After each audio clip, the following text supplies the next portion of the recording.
McAfee, pioneer in the cybersecurity industry, the founder of the software company McAfee Associates, now CEO of MGT Capital Investments. Good evening, welcome to Romania. Well, thank you for inviting me.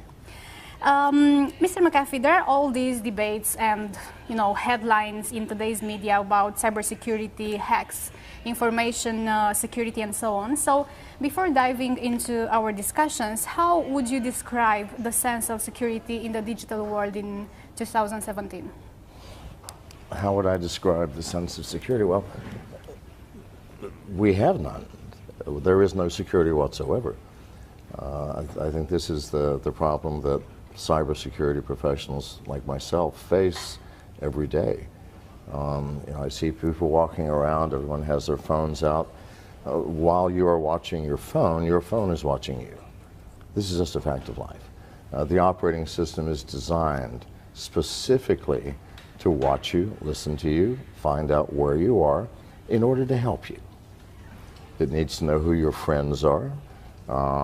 It needs to know what you're saying in your text messages. It needs to listen to you sometimes. And so you're looking at your phone and you have all of these facilities, but it is the world's greatest spy device, designed as a spy device. Now, there's nothing wrong with that as long as the person spying on you is spying on you for benign reasons, meaning maybe they just want to sell you something. They notice that you just mentioned to someone that you were hungry, and they know where you are, and there's a Chinese or a Japanese restaurant nearby, and they know you like Japanese and Chinese food because you frequently go there. And they say, oh, by the way, there's a Japanese restaurant right around the corner. That's cool. I can choose to say no. But hackers use those same facilities. They are built into the operating system. So if a hacker gets access to those facilities, they may choose to empty my bank account without my permission or knowledge, or to steal my identity, or to start charging things on my credit cards, or if I have a Bitcoin wallet or an Ethereum wallet, they can empty my wallets. That's the problem that we have, and that's just on the individual level. On the corporate level, it's horrific because the problem is magnified by the number of people within the corporation. And on the nation-state level, it's even more horrific because the nation-states have been spending years and literally billions of dollars weaponizing software to the point that almost every developed nation has the ability to press a button and destroy the power grid in any other nation. This is the facts. This is not science fiction. This is not me being paranoid. I mean, perhaps I am paranoid, but what I just told you is real, nevertheless. So you are speaking about various problems, right? What's the solution? Well, actually, I'm not even talking about virus problems anymore. I think the antivirus paradigm is no longer functional. It doesn't work. I said this 10 years ago, and I'm the person who invented it. So people should listen. I mean, if I invented it and I built the first antivirus company, viruses are not the problem. By the time hackers have planted malware in your system, it's way too late. The hackers spend weeks, months, or sometimes years sniffing around in your system, taking what they want before they even plant malware. And sometimes they don't. I mean, unless you're trying to ransom something, like a hospital, take all their data and encrypt it, and say for $100,000 you can have it back. You'll need malware at that point, but by then it's too late. Because by the time you found the malware has already done the damage. See, this is the problem. It's a reactive paradigm, and we have to become proactive. How do we do this? Well, from a technological standpoint, I'm personally developing products that focus on identifying the hacker, not the malware. By the time the malware is there, as I said, it's too late. But you can find the presence of a hacker in your system so easily. And every hacker has to go through certain steps in order to break into any system and do damage. The first thing they have to do is get through the firewall. after they've gotten through, and all firewalls have holes. It's impossible to build a firewall that can keep out all hackers. It just can't be done. They have to get through the firewall, and then they have to find out where they are. And so what's on this net? So they sniff every device on the network. That's an anomaly. That's behavior which is not normal. I mean, who does that? Nobody. So just a very simple hardware box with very simple software would be able to at least identify that much. If you're watching all the traffic on the network and you see, oh, someone just came in through port 80, well, that itself is strange. No one comes in through that port, but they did. And then they sniffed the refrigerator or whatever's connected. If it's the Internet of Things, remember, you might have a refrigerator on your network. Refrigerator, everybody's workstation, the main server, and all the honeypots in my device. Well, that's crazy. So within a matter of seconds, I can then send an email or a text message to the CIO and say, a hacker just came in, or what looks like a hacker. And that's only one of the types of things that hackers do. There are many thousands. So, you know, and I'm not the only person working on this. There are, you know, others that see the insanity of what we're doing and are doing similar things. So we have a device coming out in just a couple of months called Sentinel that will identify within a matter of seconds. Now, we're not going to do anything about it. That's your job as the CIO or as the network manager. We can say there's a hacker in the system that came in through port 80, this is what they're doing. We will continue to monitor them. But you have to make some decisions as the human being. What do? You could call the authorities. I mean, I wouldn't advise that because your business will be shut down virtually because the authorities will be running around and your employees are going to be watching and no one's going to be working. You might just simply shut down port 80 and forget it. Maybe he'll come in through another port later, we don't know. If so, my box Sentinel will tell you about it. So isn't that more sane? Because it's the hackers that are doing the damage, not the software they've created. The hackers create that software. It's the hackers we must concern ourselves with. We've been fighting the end product of what hackers have created rather than the hacker himself or herself. So the proactive approach, and there are many products that we're working on that do the same thing, where we're dealing with the human element rather than the product of what the human has created. Where does education stand in this whole equation? Yeah, well, I think the first thing, everybody in this room should educate yourself about these little devices everyone is holding up and carrying, because they truly are spy devices. You have people, I mean, I've even heard people at Google say that if you have nothing to hide, you have nothing to fear. Well, I've never heard anything crazier. I mean, who among us has nothing to hide? I'm serious. It's not, do you have something to hide, but what is it that you're trying to hide and from whom? Think about this. Everyone exercises a different degree of privacy hundreds or sometimes thousands of times per day. I just met you. I'm not likely right now, especially with everybody watching, to tell you the intimate details of my life. It's like if I go to the store and buy some nice Romanian beer, I don't tell the clerk what I did last night in my private hours. No. We have very restricted lines of conversation. The weather, politics maybe, the price of potatoes. And that's it. You meet a casual acquaintance that you see every week, you might divulge more.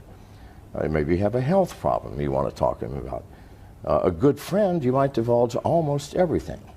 And to your spouse, to your wife, or to your husband, you might tell them everything. Unless maybe you're sleeping with your wife's sister, in which case you might choose not. Do you see what I'm saying? So that if everybody knew everything about everyone else, we would have chaos in the streets, beginning with a rash of people shooting their spouses. So it's insane to say, if you have nothing to hide, you have nothing to fear. We are humans. We are living in an imperfect world. You know, we each have love and compassion and joy and hope and grace. And at the same time, we have greed and anger and hostility and jealousy. And we're a mixed bag. So if you want all of that negative known too, no, we can't. Society has created privacy as the foundation stone of a harmonious world. And if we lose that, we will lose the harmony. What do you think about all these emerging technologies that are now being used by giant companies in the industry? And I'm speaking about, for example, cloud storage or all those data mining technologies. Yes. How long will these last as secure technologies? What do you think? They're not secure. They're not secure now. I mean, you know, I'm here to speak at Brock Pierce's brainchild, D10E. On cryptocurrency. And cryptocurrency, people say, well, how secure is Bitcoin? I go, what side do you want to look at? If you want to look at the blockchain, I think it's extremely secure. It's a mathematical principle that allows you to validate with absolute certainty a source and destination for any transaction. That's very powerful. On the other hand, I see people who put wallets on their smartphones. Now, something that you may not know is that over half of all smartphones, both iOS and Android, are infected with keystroke logging software. This is a known fact. Every pornography site in the world, if you have ever, I'm sure nobody here has ever looked at pornography, but if you have, if there's a rare exception, then you have keystroke locking software. How do you think they make their money? See, this is the issue. It costs millions of dollars to maintain these massive databases and have the bandwidth to disperse this pornography, and yet you don't pay. Yes, you're paying. The instant you visit the site, if you have an Android, for example, the site runs a JavaScript which sets the download unauthorized application flag. The very first video that you watch, you now, because that's a click-through, you clicked, you did something. You said, yes, oh, good, yes, I'll do that. Downloads, first and foremost, a remote rooting function. If it's an iPhone, a remote jailbreaking program. All can be remotely rooted now. After it's rooted, they download a keylogger, and all this takes just a matter of seconds. And from that point on, somebody is watching every single one of your keystrokes. Now, people pay these pornography sites for the ability to put their keylogging software on your phones. Why? Well, maybe they're a Bitcoin aficionado, and they're going to see, do you have a Bitcoin wallet like Mycelium or what have you? Yes. Well, they're just going to hang around until you access it and input your keys or your passwords, and the next day, your wallet's going to be empty. Or maybe you do online banking, all right? You have a password, you have an application. The very first time you've logged into your bank to check your balance or do anything, they go, thank you very much. And the next day, your bank balance will disappear. Now, why has this not happened to you already? Because hackers are not stupid. In order to take something, they have to download additional software. If they only take 400 or 500 people's bank accounts in one day, then the next day the white hat hackers are going to say, this is how they did it, everybody, you can protect yourself. No, they're going to wait until one day this year or next year, and 100 million people in one day are going to have your bank accounts eradicated. Zero balance, or your identity will be stolen, or your Bitcoin wallet will be emptied. Or maybe they've been watching your keystrokes to see if, you know, maybe you're saying something to a friend or a lover that maybe could compromise you. Maybe they can blackmail you. If they get lucky, you might be a United States congressman or a senator, in which case, now not only do they have money, they have power. So this is why this is being done. And the Russian cyber mafia and the Chinese cyber mafia are so powerful. They pay literally hundreds of millions of dollars to these pornography sites to allow them to access your smartphone so that at some point they can utilize that. So it's something to think about. Now, you said how secure are they? Well, they're not. They're not. Neither the alt currency wallets nor anything else in the cloud. Because what is the cloud? We haven't thought this through, people. The cloud is a place where I'm going to store data. I don't know what computer it's on or even what country it's in. I don't know who is managing it and monitoring it and controlling it. I don't know what type of security facilities you have. I know nothing. And I'm willing to put my valuable data there? No. Why would we do that? Now, if it's something I don't care about, that if you steal it, I don't care. It's a list of books I read. You know, I'll just recreate it from the web. But if it's something that matters, it's like saying, we've all agreed now we have secrets, yes? Yes. Well, why don't you let me keep your secrets? Why should you be burdened with having to keep your secrets? I mean, you've got too many stories to tell. Why don't you give it to me and let me manage it for you? Isn't that crazy? And that's what we're doing with our, quote, secret data. That is data we don't want to have stolen from us or taken or accessed. Did I answer your question? Yes, it did. So as an investor, you wouldn't invest in a company that it's using cloud technologies? Well, I wouldn't say that. Because there are many ways of looking at the cloud, aren't there? I mean, as it exists now, with this, where we store our data is unknown. And why do we use the cloud? We use it because it makes life easy. I can access my data from anywhere and from any device, on an airplane, my smartphone, my laptop, who cares? Well, you can do the same thing by choosing where you store your data. And there are companies that are offering decentralized cloud services where you create this, they give the software, you say, well, I want my main server in the company to be where I keep all my sensitive things. You might even have your smartphone as a server if it's always turned on. So you get to pick and choose. And you might still use the cloud for some things because not important. It doesn't matter if people steal it or know what's in there. So I'm not saying I wouldn't invest in it. I'm saying that it would have to be a new type of cloud, a cloud that you, as the user, have control over to the extent that you get to choose the location of your data. Speaking about Bitcoin, what is the most significant value of Bitcoins? What would you say? Right. I think the most significant value is that it is a new paradigm of money. And it's not going to go away. It's like Pandora's box. We've opened the box. It came out. It's not going away. No matter how much governments would like it to, no matter how problematic it is for banks, it's here to stay and it's growing. And the world will have to learn to adapt to it. If not Bitcoin, then one of some other cryptocurrency, because there's hundreds of them. And I would caution people because many of these new cryptocurrencies are scams.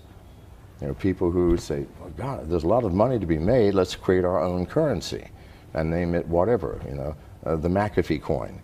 And let's pre-mine 1 million of them and sell them. But please, it's a license to steal. And they do it because people do not understand the technology behind it.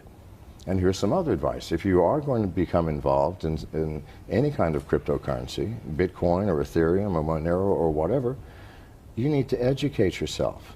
It is easy to lose your money and to become confused.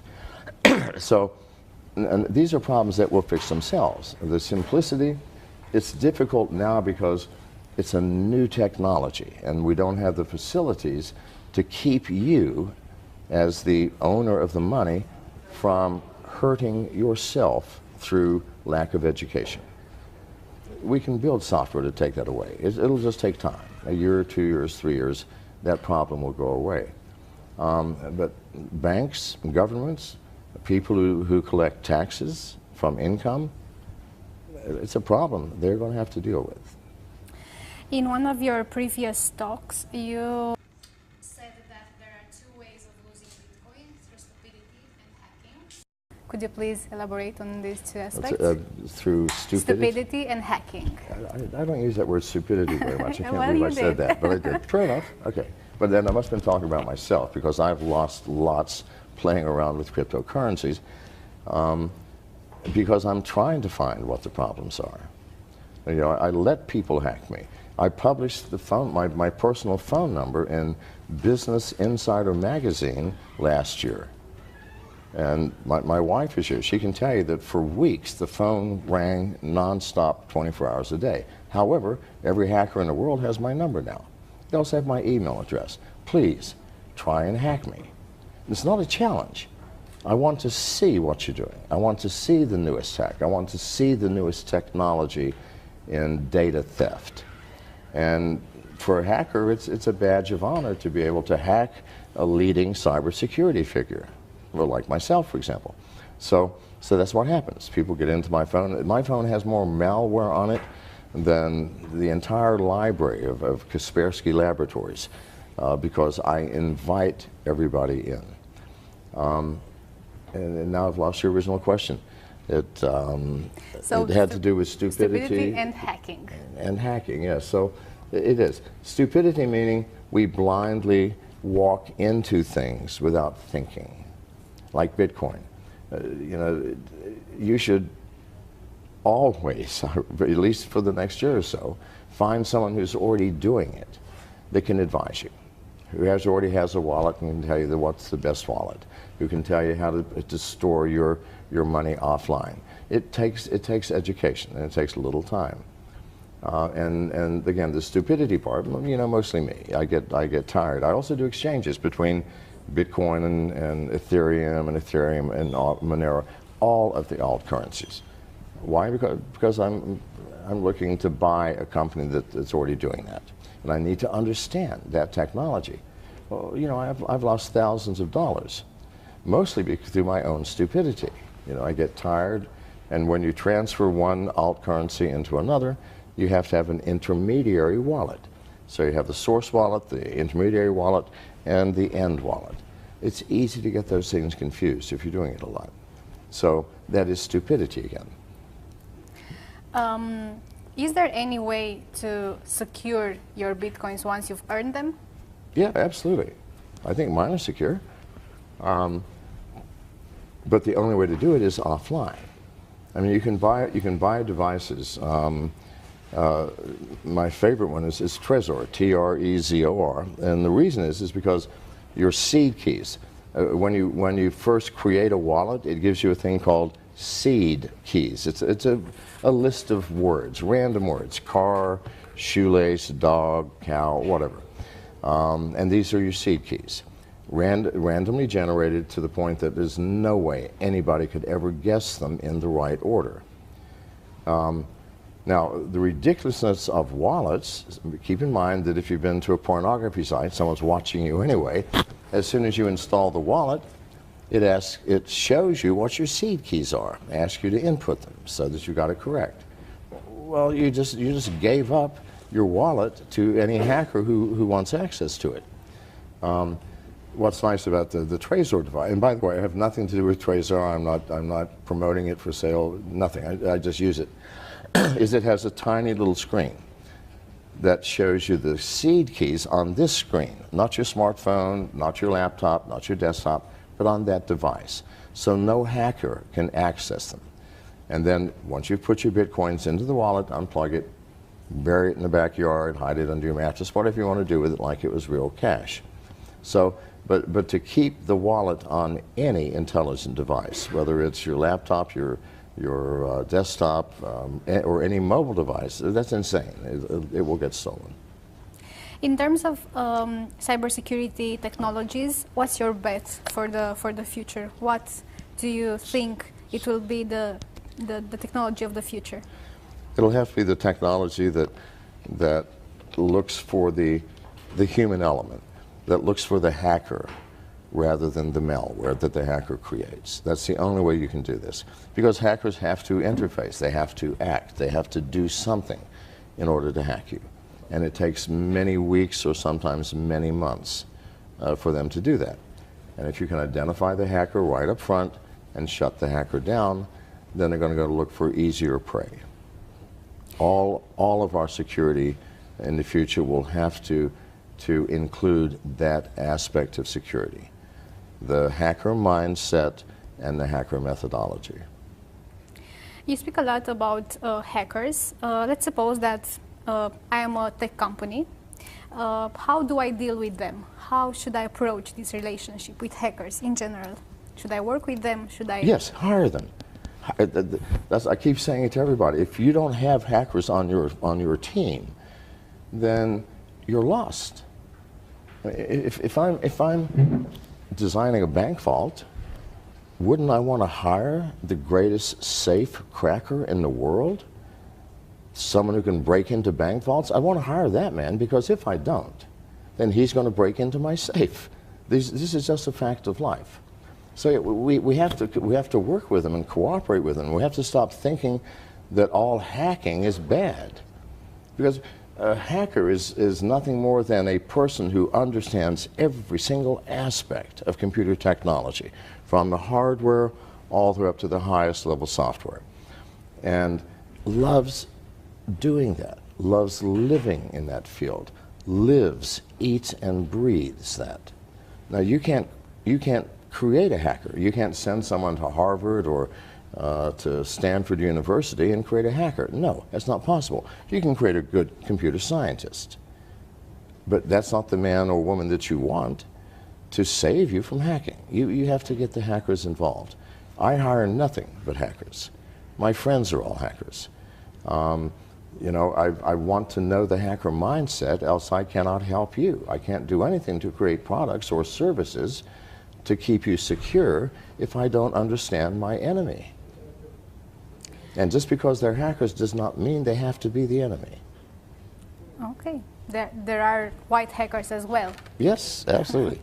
Speaking about that, how much do you think the security industry is still biased towards hiring computer science graduates as opposed to people that are self-taught in this security field? I believe that in 10 or 15 years, colleges and universities will no longer exist. Does it make sense, for example, to learn a science where you're taught by a human being with a limited brain and limited capacity, when right here in your hands you have access to the infinite knowledge of the world? I tell this to people all the time. They go, "What should I study in school?" I go, "Why do you want to go? I mean, if you want to go to school to party or to make friends or for social reasons, that's fine. Or you want a degree so that you can get a job with some structured company that demands you have one, okay. But if you truly love what you do, you're not going to structure your life so from 10 a.m. till 11 a.m. you'll be studying writing device drivers, and then from 11 till 12 you'll be studying C++. No, that's nonsense. You're going to be living on the dark web. You're going to be living in these communities where people are talking about the ins and outs of technology. That's how you're going to learn. And those are the people I will hire. Because if software engineering and hacking is not a structured universe, it is very chaotic. And universities are very structured, even though they look chaotic at fraternity parties. But so yeah, you need to question whether school in its current form will even exist.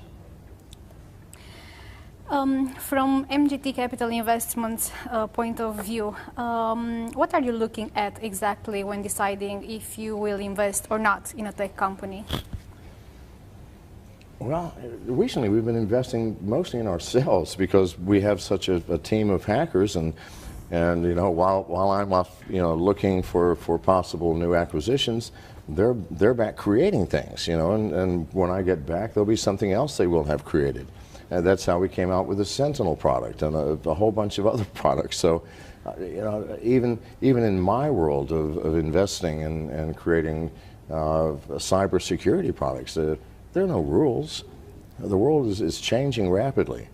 The thing that motivates me is that I see we as a world, not just a nation or class of people, but the entire world is teetering on the edge of a cliff, dangerously, where we are allowing these devices to basically become our masters rather than the other way around. And these devices are spy devices. We buy them so they can spy on us. And that's creating a great deal of danger. And at the same time, nation states are creating weaponized software that can destroy another nation's power grid. Well, I'd rather have nuclear bombs dropped because they're localized. If you lose a power grid for a nation, you'll be living in a cave within a year, wearing animal skins, because there is no other hope. You have no emergency services, no communication, no food, because all food production is automated. Without power, you cannot run the computers to automate that production. Without power, you can't run the machines, even if you had the manual capability of doing it. You can't distribute the food because that is all automated. It would be a horrific world, and yet we are all in this world, and at least a dozen nations have that button now. Russia, China, US, I know for sure. Isn't that frightening? It is. It should be waking people up. But instead, we're still drawn into this tiny little colorful, entertaining screen. By the way, from all the devices that we as regular people are using, what's the least secure from all? If we were to choose between our smartphone. I can tell you what the most secure is. It's this one, the one that I carry, and it's a Samsung S7. And the reason is it is the only phone that cannot be remotely rooted or remotely jailbroken. All iPhones can be again, whatever. The most hackable phone in the world is the iPhone. Android is second. But before they can do anything, they have to root your phone remotely, meaning you download a piece of software which roots your phone. And no matter how hard manufacturers have tried, no one has kept a remote rooting software out for more than a few months. This has gone for over a year. No one yet has developed one. So when they develop a root device for this, I'll search for something else. That's the only way, by the way, I can survive handing out my phone number and email address and inviting hackers to come and hack me. They can put the software on here, but the software is powerless until the phone is rooted. I never rooted. Mr. McAfee, thank you so much for your time. It was a pleasure. Now, if you're still available for 5 or 6 minutes, I think that we can take 1 or 2 questions from people that gather here. And we have some questions on Facebook as well. Someone is asking why you didn't win the presidential elections.